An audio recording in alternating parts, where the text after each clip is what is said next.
पूज्याय राघवेन्द्राय सत्यधर्मरताय च। ತೃತೀಯ ದಿನ ಅಂದ್ರೆ ಒಂದು ಒಳ್ಳೆಯ ದಿನ.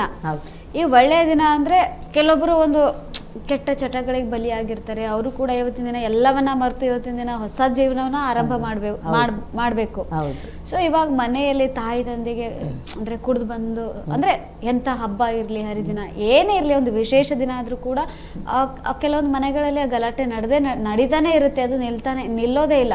ಸೊ ತಂದೆ ತಾಯಿನ ಕುಡಿದು ಬಂದು ತಂದೆ ತಾಯಿನ ಬಂದು ಜಗಳ ಮಾಡೋದು, ಹೆಂಡತಿ ಜೊತೆ ಜಗಳ ಮಾಡೋದು, ಈ ರೀತಿಯಾಗಿ ಮಾಡ್ತಾ ಇರ್ತಾರೆ. ಇವತ್ತಿನ ದಿನ ಅವ್ರಿಗೆ ಒಂದು ಒಳ್ಳೆಯ ಒಂದು ವಿಶೇಷತೆ, ಇವತ್ತಿನ ದಿನ ಅವರು ಒಂದು ಒಳ್ಳೆ ಜೀವನವನ್ನ ಪ್ರಾರಂಭ ಮಾಡಬಹುದು ಅನ್ನೋದನ್ನ ತಿಳಿಸ್ಕೊಡಿ. ನೋಡಿ, ಇವತ್ತು ಡ್ರಿಂಕ್ಸ್ ಮಾಡೋ ಅಂಥವ್ರು ಹಾಗಾಗಲಿ ಯಾವುದೇ ಒಂದು ಇರಲಿ ಮಿಸ್ಟೇಕ್ ಅವರು ನಾನು ತಿದ್ಕೊಂಬಿಡ್ಬೇಕು ಅಂತ ಅನ್ನೋರಿಗೆ ಇವತ್ತಿನ ದಿವಸ ಭಗವಂತನ ಆಶೀರ್ವಾದ ಸಿಕ್ಕೋಯ್ತು ಅಂದರೆ ಮತ್ತೆ ಆ ತಪ್ಪು ಮಾಡಲ್ವಂತೆ. ಅದಕ್ಕೋಸ್ಕರನೇ ಖಂಡಿತ ಏನೇ ಒಂದು ತಪ್ಪು ಮಾಡಿ ಬಂದಿದ್ರೂ ಸಹ ಇವತ್ತಿನ ದಿವಸ ಖಂಡಿತ ಕ್ಷಮೆ ಕೇಳ್ಕೊಬಿಡಿ. ಕ್ಷಮೆ ಕೇಳಿಕೊಂಡು ಒಂದು ಒಳ್ಳೆ ದಾರಿಲೇ ಹೋಗೋವಂಥದ್ದು ತುಂಬಾ ಒಳ್ಳೆಯದು. ನೋಡಿ, ಅದರಲ್ಲೂ ನನಗೆ ಬರೋಂಥ ಫೋನ್ ಎಲ್ಲನೂ ಬರೀ ಡ್ರಿಂಕ್ಸ್ ಮಾಡೋ ಅಂಥ ಫ್ಯಾಮಿಲಿನೇ ಜಾಸ್ತಿ ಫೋನ್ ಮಾಡ್ತಾರೆ ನನಗೆ. ಅಮ್ಮ ಮನೇಲಿ ನೆಮ್ಮದಿ ಇಲ್ಲ, ಹೆಣ್ಮಗು ಇದಕ್ಕೋಸ್ಕರನೇ ಹೋಗಿ ಹಾಸ್ಟೆಲಲ್ಲಿದೆ, ನನ್ನ ಮಗ ಮನೆ ಬಿಟ್ಟು ಹೋಗ್ಬಿಟ್ಟ, ನನ್ನ ಮಗ ಚಿಕ್ಕ ಹುಡುಗನಾಗಿದ್ದಾನೆ, 7 ವಯಸ್ಸು, ಅವನು 8 ವಯಸ್ಸು, ಈ ಥರ ಎಲ್ಲ ಹೇಳಿ ಅವರು ದುಃಖ ಪಡುವಾಗ ಖಂಡಿತ ತುಂಬಾ ಕಷ್ಟ ಅನಿಸುತ್ತೆ ನನಗೆ. ನಿನ್ನೆ ಅಂತೂ ಒಬ್ಬರು ಫೋನ್ ಮಾಡಿ ಹತ್ರು ಅಷ್ಟು ಹತ್ಬಿಟ್ರೆ ಅಮ್ಮ. ಕಾರಣ ಏನು ಅಂತಂದರೆ ಇದ್ದಿದ್ದನ್ನೆಲ್ಲ ಎಷ್ಟು ಒಡವೆ ಇತ್ತೋ ಅಷ್ಟು ಒಡವೆನೂ ಸಹ ಅಡಗಿಡ್ಲಿಲ್ವಂತೆ. ಅವರು ಮಾರಿ ಕುಡಿದ್ಬಿಟ್ಟಿದ್ದಾರೆ. ಅಡಗಿಟ್ಟಿದ್ರೂ ಸಹ ಎಮ್ಮ ಬಿಡಿಸ್ಕೋಬೋದಾಗಿತ್ತು. ನೋಡಿ, ಎಲ್ಲ ಮಾರಿ ಕುಡಿದ್ಬಿಟ್ಟು ಇವತ್ತಿನ ದಿವಸ ಏನು ಇಲ್ದಿರ ಇದ್ದಾರಂತೆ. ಅದಕ್ಕೋಸ್ಕರ ಎಮ್ಮ ಅಳ್ತಾ ಇರುವಾಗ ನನಗೆ ತುಂಬಾ ಬೇಜಾರಾಯಿತು. ನೀವ್ಯಾಕೆ ಇಷ್ಟೊಂದು ಕೇರ್ಲೆಸ್ ಆಗಿದ್ರಾ ಅಂತ ಅಂದರೆ ಅಷ್ಟು ಅವ್ರನ್ನ ಆ ಎಮ್ಮನ ಅಷ್ಟೊಂದು ಕಷ್ಟ ಕೊಟ್ಟಿದ್ದಾರೆ. ಅವರು ಒಂದೊಂದು ತಗೊಳ್ಳುವಾಗೂ ಆ ಎಮ್ಮನಿಗೆ ಅಷ್ಟೊಂದು ಕಷ್ಟ ಕೊಟ್ಟು ತಗೊಂಡೋಗಿದ್ದಾರೆ. ನೋಡಿ, ಖಂಡಿತ ಹೇಳ್ತೀನಿ, ಯಾವ ಕಾರಣಕ್ಕೂ ಕುಡಿದ್ಬಿಟ್ಟು ಆ ಕುಡಿನ ಆ ಕುಟುಂಬನೇ ನಾಶ ಮಾಡಬೇಡಿ. ಖಂಡಿತ ಒಳ್ಳೇದಾಗಬೇಕು. ಆ ಕುಟುಂಬ ನಿಮ್ಮನ್ನು ನಂಬ್ಕೊಂಡಿರುತ್ತೆ. ಆ ಡ್ರಿಂಕ್ಸ್ ಮಾಡೋ ಅಂಥವ್ರು ಖಂಡಿತ ಸ್ವಲ್ಪ ಎಲ್ಲನೂ ನಿಮ್ಮಿಂದ ಅದರಿಂದ ನೀವು ದೂರ ಬರೋದು ನೋಡಿ. ಖಂಡಿತ ಅದು ನಿಮ್ಮ ಕಾಸು ನಿಮ್ಮಿದು, ಅದನ್ನು ನಾವು ಹೇಳಲೇಬಾರ್ದು. ಇದ್ರೂ ಸಹ ಅದಲ್ಲಿ ತಿದ್ಕೊಳ್ಳೋಂಥವ್ರು ಸಹ ಇರ್ತಾರೆ. ಅವ್ರಿಗೋಸ್ಕರ ನಾನು ಹೇಳ್ತೀನಿ, ಅದನ್ನು ಬಿಟ್ಬಿಟ್ಟು ನಿಮ್ಮ ಕುಟುಂಬ ನಿಮ್ಮ ಮಕ್ಕಳು ಅಂತ ಖಂಡಿತ ಪ್ರೀತಿ ತೋರಿಸಿದ್ರೆ ಯಾವತ್ತೂ ನಿಮ್ಗೆ ಆಧಾರ ಸ್ತಂಭವಾಗಿ ಖಂಡಿತ ಇರ್ತಾರೆ. ಅದನ್ನು ಬಿಟ್ಬಿಡಿ ಖಂಡಿತ. ಅದೇ ರೀತಿ ಇವತ್ತಿನ ದಿವಸ ಒಳ್ಳೇದು ಹೇಳಬೇಕು ಅಂತಂದರೆ ನೀವು ಕುಟುಂಬ ಸಮೇತವಾಗಿ ಇವತ್ತೊಂದು ದಿವಸ ಕಳೆದ್ರ ಅಂದ್ರೇ ನಿಮಗೆಲ್ಲನೂ ಜ್ಞಾನೋದಯ ಚೇಂಜ್ ಆದೇ ಆಗುತ್ತೆ. ಹಾಗಾಗಿ ಡ್ರಿಂಕ್ಸ್ ಮಾಡೋ ಅಂಥವ್ರಾಗಲಿ ಯಾವುದೇ ಒಂದು ಮಿಸ್ಟೇಕ್ ಮಾಡ್ಕೊಳ್ಳೋ ಅಂಥವ್ರಾಗಲಿ ಇವತ್ತಿನ ದಿವಸ ತನ್ನ ಕುಟುಂಬದ ಜೊತೆಯಲ್ಲಿ ಏನೇ ಒಂದು ಸಾಧಿಸಿದ್ರೂ ಸಹ ಅದು ಸಕ್ಸಸ್ ಖಂಡಿತ ಆಗುತ್ತೆ. ಗುರುವೇ ಶರಣಂ. ಎಸ್ ಅಮ್ಮ, ಯಾಕಂದರೆ ಪ್ರತಿದಿನ ನೋಡ್ತಾ ಇರ್ತೀವಲ್ಲ ಕಾರ್ಯಕ್ರಮದಲ್ಲಿ ಕರೆ ಮಾಡೋರೆಲ್ಲ ತಾಯಿ ತಂದೆ ಮಗ ಕುಡಿತಾ ಇರ್ತಾನೆ, ತುಂಬ ಕಿರಿಕಿರಿ ಮಾಡ್ತಾ ಇರ್ತಾನೆ ಅಂತ ಹೇಳ್ತಾರೆ. ಅಂಥವ್ರು ಇವತ್ತಿನ ದಿನ ಒಂದು ಒಳ್ಳೆ ಜೀವನವನ್ನ ಕಟ್ಕೊಳ್ಬಹುದು. ಯಾಕಂದ್ರೆ ಅಕ್ಷಯ ತೃತೀಯ ಅಂದ್ರೆ ತುಂಬಾ ಇವತ್ತು ಬಸವಣ್ಣನವರು ಜನಿಸಿರ್ತಕ್ಕಂತಹ ದಿನ ಆಗಿರೋದ್ರಿಂದ ಮಂಡೆ ಅಂದ್ರೆ ಅಕ್ಷಯ ತೃತೀಯ ದಿನನೇ ಜನಿಸಿರೋದ್ರಿಂದ ಇದೊಂದು ವಿಶೇಷ ತುಂಬಾ ಶುಭವಾದ ದಿನ. ಎಂತಹ ಪಾಪಗಳು ಮಾಡಿದ್ರು, ಎಂತಹ ತಂದೆ ತಾಯಿ ಜೊತೆ ಜಗಳ ಆಡಿದ್ರು, ಅದನ್ನು ತಿದ್ದುಕೊಂಡು ಇವತ್ತಿನ ದಿನವನ್ನ ಸ್ಟಾರ್ಟ್ ಮಾಡಿ ಒಳ್ಳೆಯ ದಿನ ಆಗುತ್ತೆ. ಒಳ್ಳೆ ದಿನದಿಂದ ಆರಂಭವನ್ನ ಮಾಡಿ ಅಂತ ಹೇಳೋದು ಈ ಕಾರ್ಯಕ್ರಮದ ಮೂಲಕ. ಎಸಮ್ಮ, ಇನ್ನೊಂದು ಹೇಳೋದಾದ್ರೆ ಇವಾಗ ಅಕ್ಷಯ ತೃತೀಯ ಅನ್ನೋದು ಬಸವಣ್ಣನವ್ರು ಜನಿಸಿದ ದಿನದಿಂದ ಇದು ವಿಶೇಷತೆಯನ್ನ ಪಡೆದುಕೊಳ್ತು ಅಕ್ಷಯ ತೃತೀಯ. ಸೊ ಅಕ್ಷಯ ತೃತೀಯ ಅಕ್ಷಯ ಪಾತ್ರೆಯ ಅಂತ ಏನೋ ಇದೆಲ್ಲ, ಸೊ ಅದನ್ನ ಇವಾಗ ಅಕ್ಷಯ ತೃತೀಯ ಅಂತ ಕರಿತಿದ್ದಾರೆ. ಸೊ ಇವಾಗ ಎಲ್ಲದ್ರ ಬಗ್ಗೆ ಹೇಳೋದಾದ್ರೆ ಬಸವಣ್ಣನವರನ್ನ ಯಾವ ರೀತಿಯಾಗಿ ಪೂಜೆನ ಮಾಡ್ತಾರೆ, ಯಾವ ರೀತಿಯಾಗಿ ಸ್ಮರಿಸಬೇಕು ಅನ್ನೋದನ್ನ ಜಗದ್ಗುರು ವಿಶ್ವಗುರು ಬಸವೇಶ್ವರ ಸ್ವಾಮಿ ರಾಘವೇಂದ್ರ ಸ್ವಾಮಿ ಆಗೋ ಅವರು ಹಾಗೇನೆ. ಹಾಗಾಗಿ ರಾಘವೇಂದ್ರ ಸ್ವಾಮಿ ಒಂದು ಮಧ್ವಾಚಾರ್ಯರಿಂದ ಬಂದು ಆ ಬೋಧನೆ ಹೇಳಿ ಅವತಾರ ಮಹಾಪುರುಷನಾಗಿ ಬಂದರು.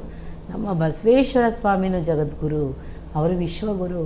ಅವರು ಏನೆಲ್ಲ ಹೇಳಿದ್ದಾರೆ, ಯಾವುದು ಪಾಪ ಮಾಡಬೇಡ, ಪುಣ್ಯ ಮಾಡು, ಒಳ್ಳೇದನ್ನು ಗಳಿಸ್ಕೊ, ನೀನು ಒಳ್ಳೇದನ್ನ ಮಾಡು, ನೀನು ಎಷ್ಟು ಒಳ್ಳೇದು ಮಾಡ್ತೀಯೋ ಅಷ್ಟು ಬಂದು ನಿನ್ನನ್ನು ಸೇರುತ್ತೆ ಅಂತಲೇ ಹೇಳಿದ್ದಾರೆ. ನೋಡಿ, ಅದಕ್ಕೆ ಹೇಳೋದು, ಒಂದು ಅನ್ನದಾನ ಮಾಡೋ ಅಂಥವ್ರಿಗೆ ಬಸವೇಶ್ವರ ಮನಸ್ಸು ಕೊಡಬೇಕಂತೆ. ಕೊಟ್ಟಾಗ ಮಾತ್ರನೇ ಅಂತ ಅವನು ಅನ್ನದಾನ ಮಾಡೋಕ್ಕೂ ಸಾಧ್ಯ. ಅವನು ಕೆಟ್ಟವನಾಗಿರೋನು ಬಸವೇಶ್ವರ ಸ್ವಾಮಿ ನೆನೆಸಿದ್ರು ಅಂದರೆ ಅವನು ಕೆಟ್ಟವನು ಒಳ್ಳೆಯದನ್ನಾಗ್ಬಿಡ್ತಾನಂತೆ. ಅಷ್ಟು ಅವರಲ್ಲಿ ಒಳ್ಳೆಯತನ ಇತ್ತಂತೆ ಬಸವೇಶ್ವರ ಸ್ವಾಮಿ. ಅಷ್ಟು ಒಳ್ಳೆಯದು ಅಂದರೆ ಹೇಳೋಕ್ಕೆ ಸಾಧ್ಯನೇ ಇಲ್ವಂತೆ. ಅದಕ್ಕೋಸ್ಕರ ನಾನು ನಮ್ಮ ನಮ್ಮನೇಲಿ ಬಸವೇಶ್ವರ ಸ್ವಾಮಿ ಫೋಟೋ ಇಟ್ಟು ಪೂಜೆ ಮಾಡುವಾಗ ನಮ್ಮನೆಗೆ ಒಬ್ಬರು ಬಂದರು ಕೊಯಮತ್ತೂರಲ್ಲಿ.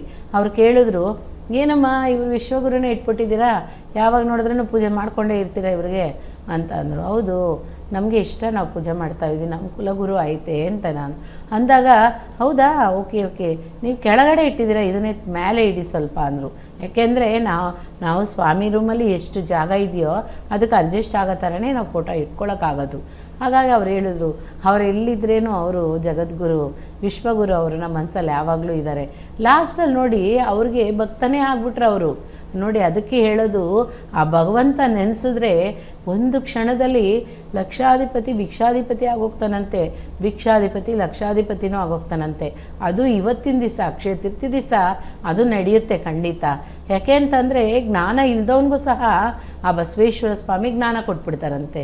ಜ್ಞಾನ ಇರೋನ್ನ ಅವನು ತಪ್ಪಾಗಿ ಯುಟಿಲೈಸ್ ಮಾಡ್ಕೊತಾನೆ ಅಂತ ಗೊತ್ತಾದರೆ ಆ ಜ್ಞಾನದಿಂದನೇ ಅವನನ್ನು ಚೇಂಜ್ ಮಾಡ್ತಾರಂತೆ. ಅಷ್ಟೊಂದು ಪವಾಡ ಪುರುಷ ಅವರು. ಅದಕ್ಕೋಸ್ಕರನೇ ಹೇಳೋದು, ಇಂಥ ಮಹಾನ್ಗಳು ಈ ಪ್ರಪಂಚದಲ್ಲಿ ಬಂದಿದ್ದಕ್ಕೇ ನಾವು ಇವತ್ತು ಕೂತ್ಕೊಂಡು ಆರಾಮ್ಸಾಗೆ ಒಂದೊಂದು ಒಳ್ಳೊಳ್ಳೆ ವಿಷಯನ ಮಾತಾಡೋಕ್ಕಾಗುತ್ತೆ ಖಂಡಿತ. ತ್ಯಾಗಿಗಳು ಅವರೆಲ್ಲ ಹೇಳಬೇಕು ಅಂದರೆ ಎಷ್ಟು ತ್ಯಾಗಗಳು ಮಾಡಿದ್ದಾರೆ, ಎಷ್ಟು ಸಾಧಿಸಿದ್ದಾರೆ. ಆ ಭಗವಂತನ ರಾಘವೇಂದ್ರ ಸ್ವಾಮಿ ಆಗಲಿ, ವಿಶ್ವಗುರು ಆ ಭಗವಂತ ಬಸವೇಶ್ವರ ಸ್ವಾಮಿ ಆಗಲಿ ಸಾಧಾರಣನೇ ವಿಷಯ ಅಲ್ಲ. ಹೇಳ್ತಾ ಹೋಗೋಣ. ನಾಳೆ ಅವ್ರ ಬಗ್ಗೆ ಫುಲ್ಲಾಗಿ ನಿಮ್ಮ ಮುಂದೆ ಖಂಡಿತ ಹೇಳ್ತೀನಿ. ಗುರುವೇ ಶರಣಂ. ಎಸ್ ಅಮ್ಮ, ಇವತ್ತಿನ ಸಂಚಿಕೆಯಲ್ಲಿ ಶ್ರೀ ಗುರು ರಾಘವೇಂದ್ರ ರಾಯರ ಬಗ್ಗೆ, ಅಕ್ಷಯ ತೃತೀಯ ಬಗ್ಗೆ, ಬಸವಣ್ಣನವರ ಬಗ್ಗೆ ಎಲ್ಲನೂ ಮಾತಾಡಿದ್ರೆ, ನಾಳಿನ ಸಂಚಿಕೆಯಲ್ಲಿ ನಾಳೆ ಬಸವ ಜಯಂತಿ ಇರೋದ್ರಿಂದ ಒಂದು ಬಸವಣ್ಣನವರ ಬಗ್ಗೆ ಮಾತಾಡ್ತೀನಿ ಅಂತ ಹೇಳಿದ್ದೀರಾ. ಸೊ ನಾಳಿನ ಸಂಚಿಕೆಯಲ್ಲಿ ಮತ್ತೆ ಈ ಕಾರ್ಯಕ್ರಮನ ಮುಂದುವರಿಸ್ಕೊಂಡು ಲಾಸ್ಟಲ್ಲಿ ಅಕ್ಷಯ ತೃತೀಯ ಎಲ್ಲರಿಗೂ ಶುಭಾಶಯಗಳು. ಒಳ್ಳೆಯದಾಗಲಿ. ಭಗವಂತನ ಆಶೀರ್ವಾದ ಸದಾಕಾಲ ಎಲ್ಲ ಜೀವರಾಶಿಯಲ್ಲಿ ಇರಲಿ.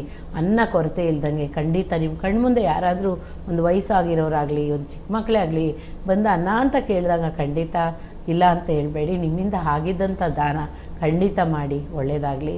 ಆ ಭಗವಂತನ ಅನುಗ್ರಹ ಸದಾಕಾಲ ಇರಲಿ.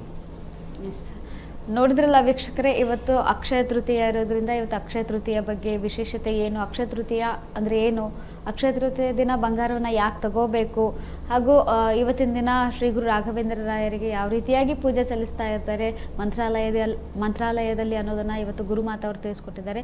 ನಾಳಿನ ಸಂಚಿಕೆಯಲ್ಲಿ ವಿಶ್ವಗುರು ಬಸವಣ್ಣನವರ ಬಗ್ಗೆ ಮಾತಾಡೋಣ, ಶ್ರೀ ಗುರು ರಾಘವೇಂದ್ರ ರಾಯರ ಬಗ್ಗೆ ಮಾತಾಡೋಣ ಅಂತ ಹೇಳ್ತಾ ಇವತ್ತಿನ ಕಾರ್ಯಕ್ರಮವನ್ನು ಇಲ್ಲಿಗೆ ಮುಗಿಸೋಣ. ನಮಸ್ಕಾರ.